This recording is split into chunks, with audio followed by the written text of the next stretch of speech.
Good afternoon, ladies and gentlemen, and welcome to another episode of the Daily Friend Wrap. I'm your host, Nicholas Lorimer, today joined by Mr. Hermann Pretorius.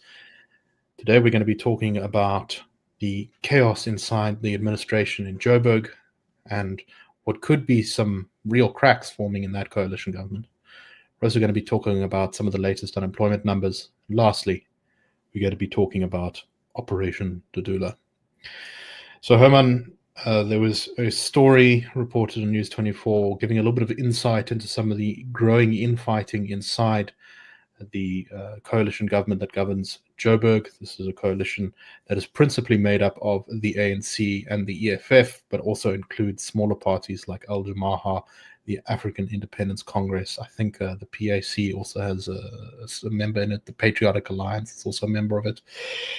And with the growing crisis in governance in Joburg, there's increasing friction, it seems, between the various members.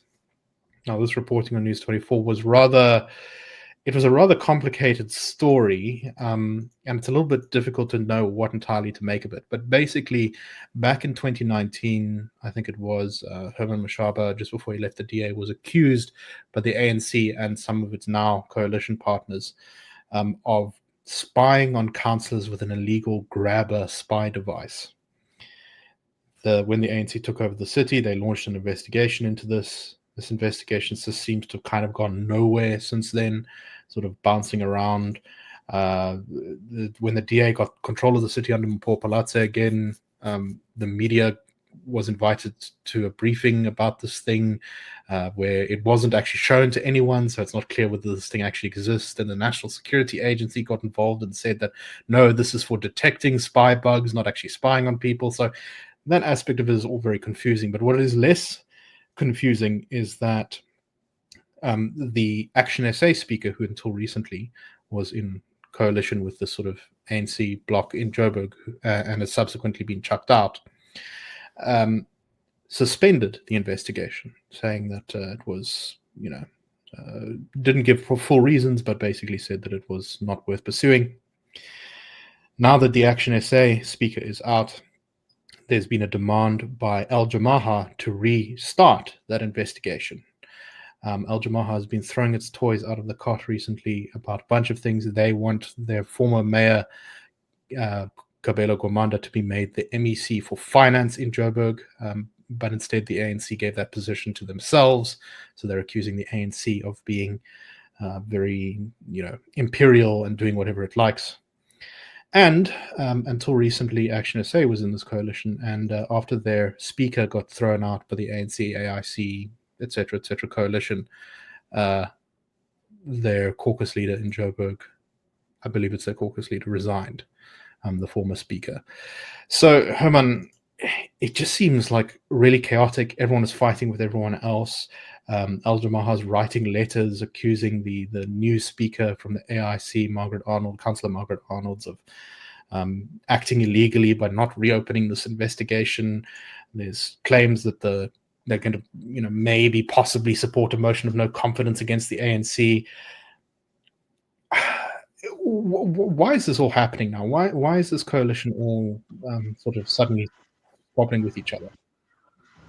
So I think we are seeing, to a very large degree, the first stirrings of the upcoming local government election campaign.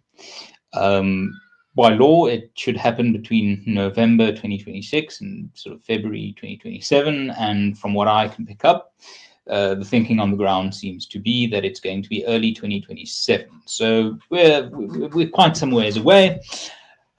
But the reality is setting in that 2025 is almost done, sort of past the halfway mark. Then there's 2026. Now, if the election is going to be early 2027, that means we're probably looking at an intensification of campaigning in the second half of next year.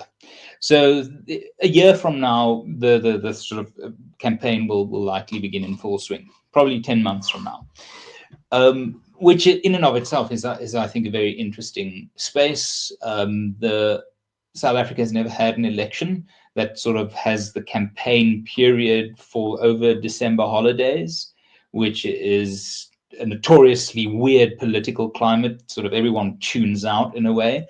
And then you've got the January start, which usually favors the ANC in terms of its annual January 8th statement to celebrate its birth.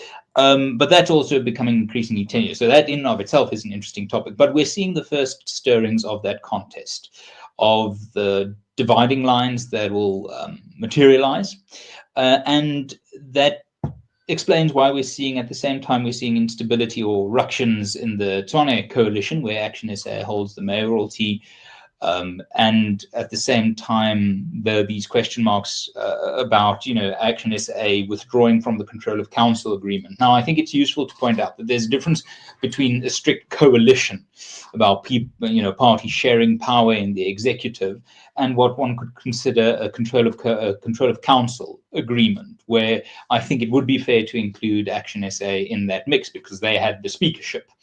And the speaker, especially at the local government level, is an incredibly important role, controls what gets debated, decided, voted on in council, really can be a headache or a help to whoever's in power. So Action SA, while they were not strictly part of the coalition, they were certainly part of the Control of Council agreement and settlement that came to an end with Councilman Tembu's vacation of the speakership. Now, I think that's the first thing to appreciate, is that we're seeing the stirrings of these political positionings. The second thing I think one should realize is, based on these stirrings, you've got these minor mercenary parties who've really been a source of instability. I think especially in Johannesburg, it is just so clear that they've been mercenaries, they've been out for themselves. I mean, the idea that a party as small and as minor and as insignificant as Al Jamaa could realistically want a failed mayor who showed great incompetence in office to be taken seriously as essentially the Minister of Finance for one of the most important cities of the African continent. A city that is currently in financial distress. Yes, I mean, that's putting it quite politely. It just shows the mercenary nature of the deals with the devil that the voter, frankly, hands political parties. There is a sense that voters get the outcomes they vote for, and the reality is that mercenary minnow parties were given just enough representation in the Joburg City Council to effectively be a permanent block on stability, whether stability in a favorable direction or stability in an unfavorable direction. The point is, these parties know they are the tail that can wag the dog. They know they are the tail that can, make very, very crude demands of the dog. And it might be we're entering this period where the tail is starting to remind the dog how fiercely the dog could be wagged about come election time and the negotiations that will inevitably follow on the 2027 elections. Now, what is interesting is, from what I can pick up in the data, the national picture is directly affecting the local government picture. It seems to be the case that the DA currently in Tshwane is at a strong 43% against the ANC on 26 or 27. And in Johannesburg, you have the DA likely around 35%, and the ANC on 26%. So this is, genuine panic area in terms of electoral support for the ANC in Joburg. And I rarely express sympathy for Dado Moreira, but I'm going to do that he must have an awful job. He has to prepare for the G20, manage the most absurdly and blatantly mercenary parties in the South African political landscape, whilst pretending that a city that is cratering isn't cratering. And then on top of this, you've got clearly, as the article said, you've got these turf wars. You've got years of unfinished business, and there's an irony here that there's a security device at the heart of this conflagration, because which may or may not exist. one that may not exist. But if you think back at the previous sort of acting city manager, who Floyd Brink, who really had a penchant for dressing up like a Prohibition era gangster. And you remember that this was a man with strong links to the EFF and a man implicated in financial irregularities concerning the purchase of security equipment for the city of Johannesburg. It just really all feels like a season of television stretching back a decade, coming full circle and heading towards this dramatic climax. I mean, it's Chekhov's security device that was introduced a decade ago. And it just shows that at a local government level, the thing that matters, if you could boil local government down to two things, it is competence and stability. That's it. One can almost go so far to say that ideology at a local government level doesn't really matter. You can be a socialist and believe that money should be properly spent, and a capitalist believing the same thing. I do disagree slightly on that point lacking. to a degree. I think that ideology, when you start to kind of get beyond the basics, like for example what your planning laws in a city should be, for example, can start to become more important. You know, are you going to have restrictive ones? Are you going to have, how are you going to design the city into the future? But so many of our municipalities are in the state where I agree, it really doesn't matter. Because you know, the garbage isn't being picked up on time, the roads aren't being fixed, the water isn't being supplied, etc., etc. And at that level, yes, it is important that you you just have competence first, and then you can worry about what direction you're taking things later. And it's I think both socialists, communists, capitalists, libertarians, whoever, agree that roads blowing up is a bad thing. And that rubbish not being removed is a bad thing. The level of failure have a very low approval rating. Yes. Weirdly, I mean, we'll have to do some research as to why. But the fact is that the base level of competence needed for Johannesburg just to essentially pick itself up from the gutter, you just need basic competence and stability. And what I mean with stability is you need to be able to make good decisions and to see those decisions carried through, because people must understand government is an onerous beast that really takes time to churn through decisions made. Quite often the laws or the regulations or such, or the political scenarios are such that you cannot get quick turnaround in the more substantive decisions of local council. So competence in the sense of knowing what decisions need to be made, making them, and then stability in the ability of seeing them through. And the tragedy with the minnow mercenaries in Joburg is that they undermine both competence and stability. So it really is up to, I think, the voters of Joburg to decide how important is competence and stability come 2027. I hope that the ANC has learned its lesson, however, and not going to inflict on the residents of Joburg another Kabelo Gumanda. The fact that he's even still sort of talked to in the media and that he's even still in council it's kind of wild to me, considering how much of a disaster his term in Joburg was. But anyway. Okay, let's move on to our next story. There's a national story. Latest unemployment figures. The official unemployment rate has risen by 0.3 percentage points in the second quarter to 33.2 percentage points. But when you kind of shake it out and you include the economically active population and the expanded definition, it's pretty much the same as what it is. So there's very little change, and what change there is kind of going in the wrong direction. And I think, Hermann, it's very clear. This is exactly what we were worried about, which is that, if you're not going to implement some actual reforms to the economy in the ways that are needed, and some of the things we've suggested in our Blueprint for Growth series, this is what you're going to get. you're going to get the unemployment crisis either being in stasis or getting worse. And that's a catastrophe for millions of people. Yeah, and the problem for particularly the ANC here is that, to the extent that they've had a credible reform policy agenda, it really has been limited over the last few years to Operation Dudula.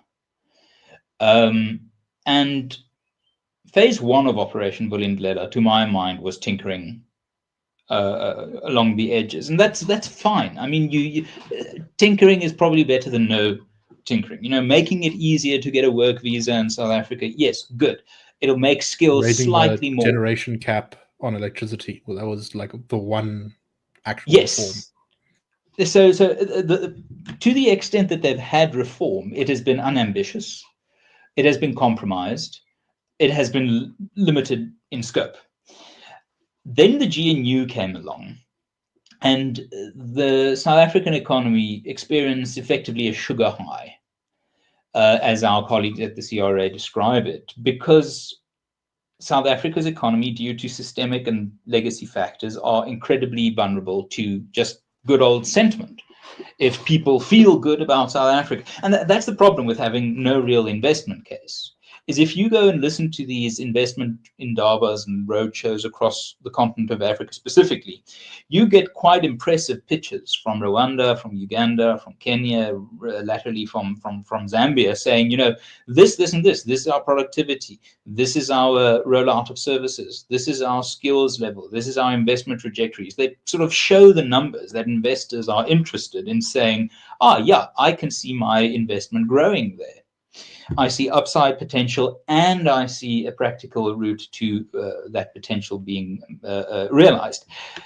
South Africa's pitch, particularly over the last decade, for investment has been an embarrassment, frankly. It has always been sentiment-based, never numbers. There's always talk of the solutions that, yes, we know that there are these productivity hindrances and corruption, but we are now at a really important stage of talking about these things. And it especially if you go listen to these pitches made by Pravin Gordhan when he was Minister of Finance, it was always, but just you wait.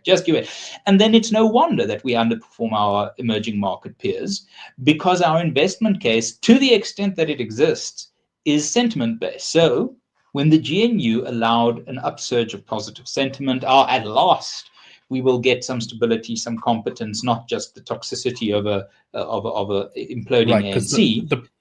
The big fear in the business community was that the ANC would form this alliance with parties like MK or the EFF to stay in power, and that would be the end of the world.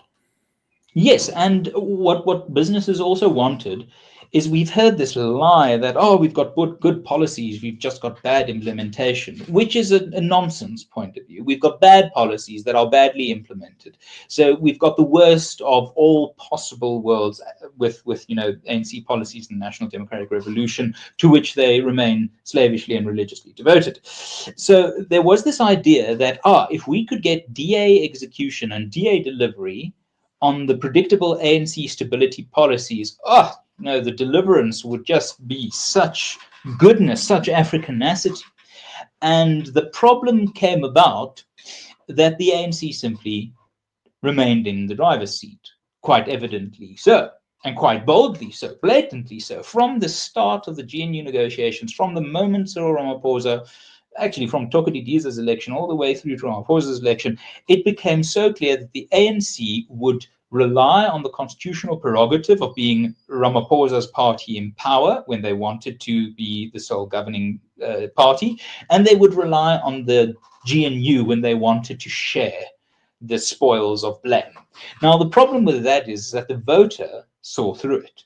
That is why you can be, a year after the formation of the GNU, you can have a DA up 7% and an ANC down 5 or 6% from the election results last year, as long as the ANC's dominance is so strongly signaled by behaving as if all these other parties are just here to buttress an ANC Ramaphosa government, the public will continue giving them the blame. So we will see over the next few days, parties, I think, especially Action SA, making this point about the GNU is not working. The GNU is not working. Never mind that they are in talks to join the GNU. The point is they will use this to discredit the entire GNU, particularly, I think, the DA. The problem for them is that the voter has already factored in that this isn't a true GNU. If you go look at SRF data and IRR data, the thing you find is that this is a more preferred version of an ANC government, with the DA playing, ironically, an oppositional role from within cabinet. Within government, yes. But it is an ANC government, and that's where the political blame will lie. So apart from that, I think another thing that has kind of fundamentally weakened the ANC in all of this is for years the ANC has argued essentially you can't let the DA into government because they are this party of privileged evil whites who want to bring back apartheid. They're going to oppress you. They're going to take away all of your rights. They're going to get rid of social grants. They're a psychotic combination of mad capitalists and white racists. But also we're going to form a coalition government with them at the national level to keep out the EFF and MK. Yeah. And the moment you do that, well, then everyone goes, wait, didn't you say that they were literally Satan? Why? But yes. You're forming a coalition beyond government the pale. with them? Exactly. The palest possible party beyond the palest possible pale. Exactly. So I think that too has kind of, and that's a sort of genie that can't really be put back in the bottle. Is now the ANC is going to presumably in the next local government election saying, well, you need to back us again. MK and the EFF are all corrupt, so you can't vote for them. They're just as corrupt as us. And besides, you don't like Zuma, so that's why you can't support them. And we're the only party, we're the only choice on the ballots. And people say, well, okay, but what about these other guys? You're in coalition with them. I think it's kind of interesting, I think, how that has created what seems to be a bit of a psychological shift amongst particularly wavering ANC voters.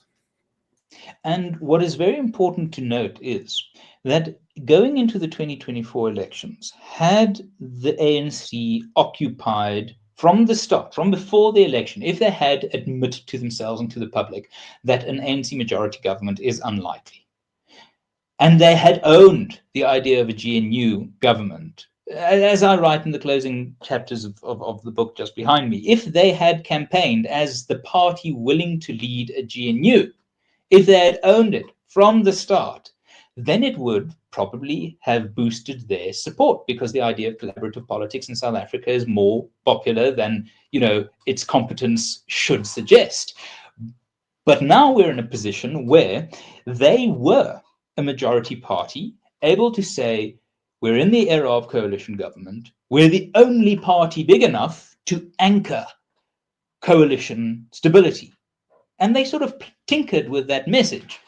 However, there's now an increasing likelihood that come 2027, we'll have a 30% DA and a 30% ANC. And the idea of saying the ANC is the anchoring party in this era of coalitions will be just as credible as the DA saying that. So they have squandered the idea of dominance and incumbency, that had they used it more tactically and strategically going into this coalition era, they could have made themselves the natural gravity point of multi-party politics. They've squandered it. They've squandered it, and they're not going to get it back. That was a once-off moment.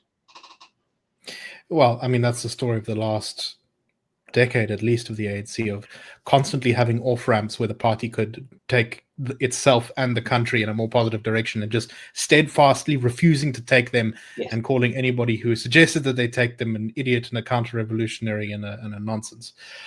So it's not terribly surprising when you consider what's been going on, that this is the ANC. And to bring it back to bring it back to sort of the nominal headline that we're discussing about unemployment, the ANC will cash that electoral check.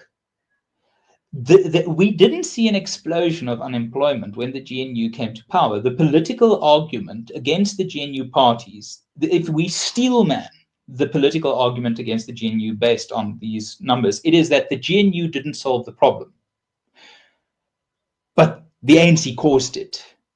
So whatever the unemployment figures might mean for the GNU, it's historically in the bank account of the ANC where that check lies.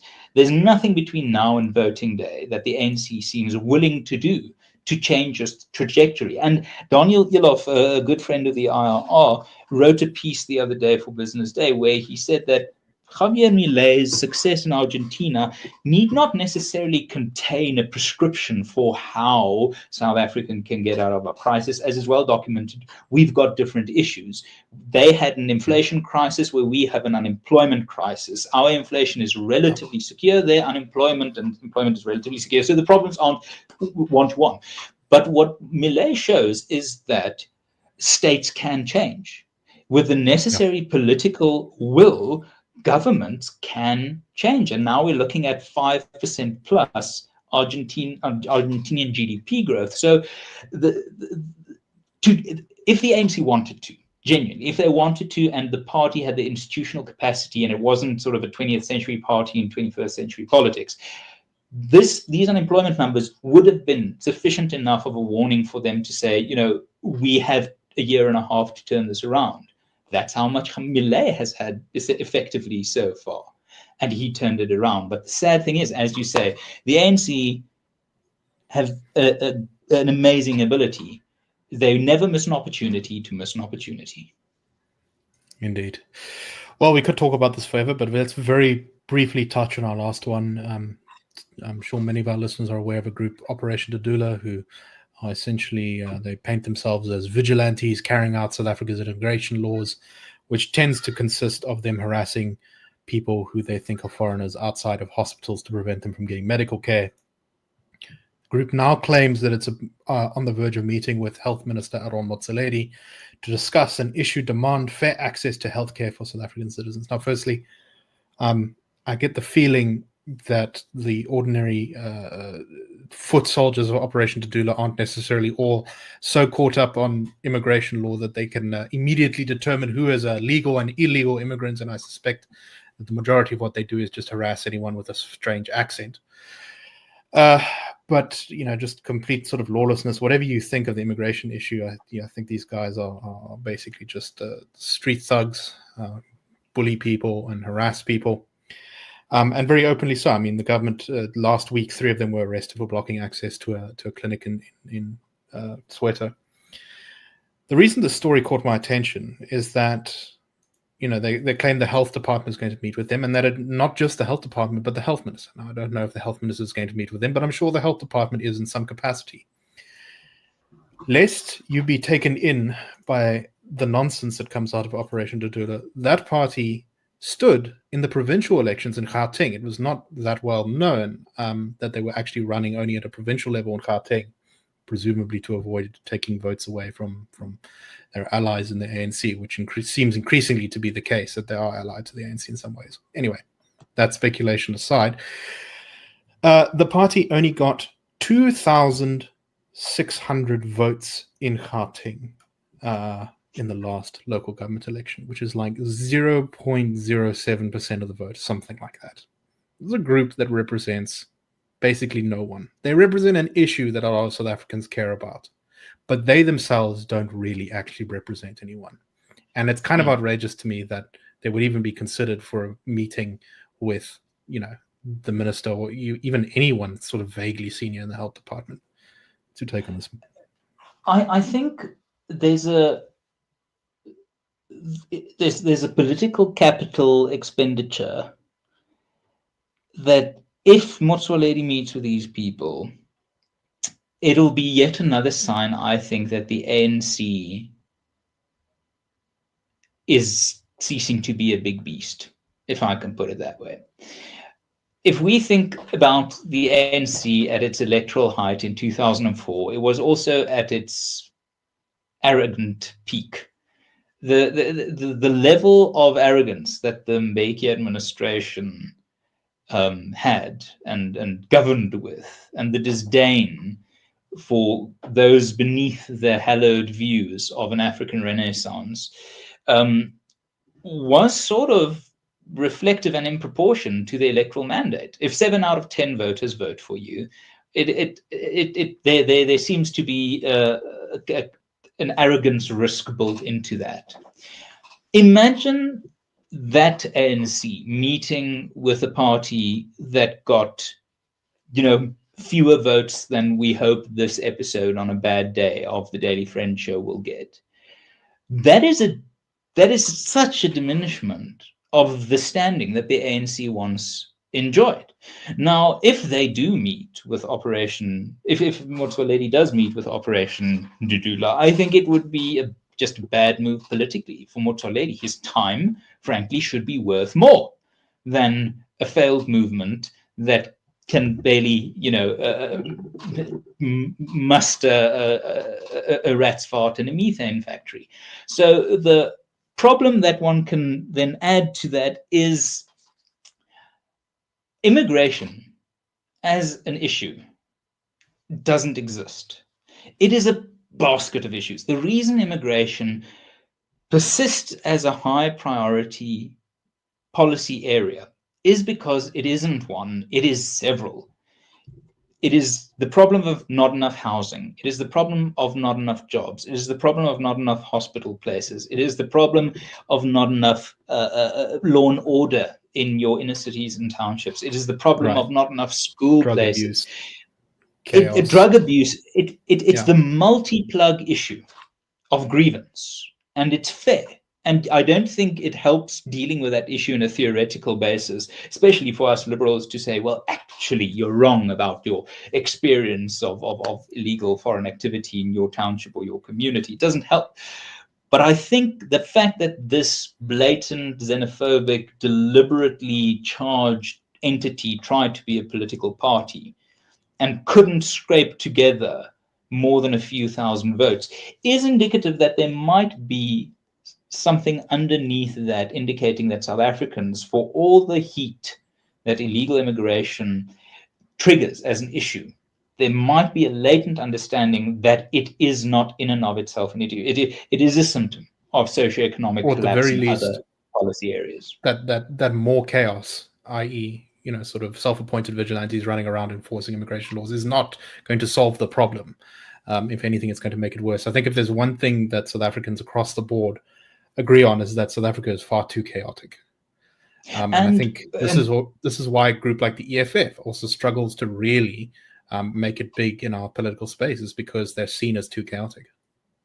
And what is also worth remembering is that mob justice exists in South Africa. It is something that is seen on the streets of Diepsloot and Diepkloof and Khayelitsha and Philippi. It's not a rare occurrence, and it is not a gainly sight. People see it, they fear it, sometimes they even appreciate it because the official justice systems don't work. But it is a dehumanizing form of justice that exists in our country. Operation Dudula promises that. And whatever your feelings on illegal immigration might be, it is, I think, indication of a psychotic minority to think that South Africa needs more of that type of violence in a country where mob justice and burning people and hacking them to death, stoning them, is already in existence and generally, I think, feared rather than admired. So if Motsoaledi were to meet with this, it would be a vast political miscalculation. And in that miscalculation would lurk the truth that the ANC is the T-Rex evolving into a chicken. And on that note, there can be no topper. We've gone very long, but thank you, Hermann. I thought I at least enjoyed this conversation. I hope our listeners did too. We will see you all tomorrow on the Daily Friend Wrap. Cheers, everyone, and have a wonderful day. The Daily Friend Show and the Daily Friend are a project of the Institute of Race Relations, the IRR. The IRR is a think tank which was founded in 1929 to study race relations in South Africa and works to change government policy to improve race relations through non-racialism and to ensure the prosperity of all South Africans. If you like our work and would like to support us, please go to irr.org.za and click Support the IRR. Or you can go to thedailyfriend.co.za and click the Fund Us button.